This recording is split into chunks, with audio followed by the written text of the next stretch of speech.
our pound cake recipe today, we have two different types of egg replacers. So it's up to you what works best in your kitchen.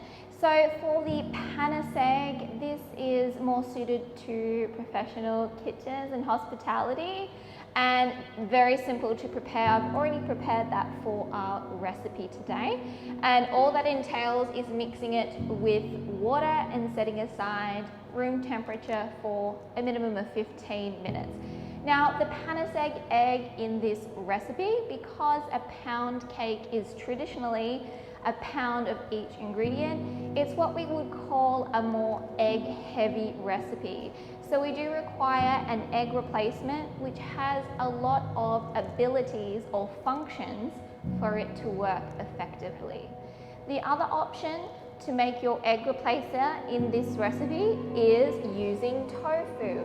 So all you want to do, we're going to prepare this now, is I'm using a medium firm tofu. And it is a good idea with all of your ingredients in this recipe to bring everything to room temperature. Now all I'm going to do is take my tofu and combine that with some soy milk. Now it is important that we use soy milk.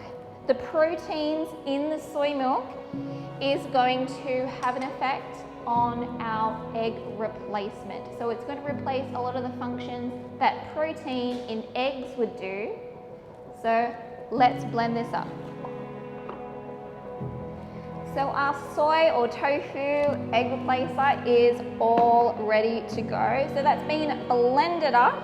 And if you don't have a super high speed blender, you might need to do it for a little bit longer, or another option is you can use a silken tofu, and all that information is in your recipe found in the dashboard. So I'm going to set that egg replacer aside. We have all of our ingredients mise en place, and then we can get stuck into making this cake.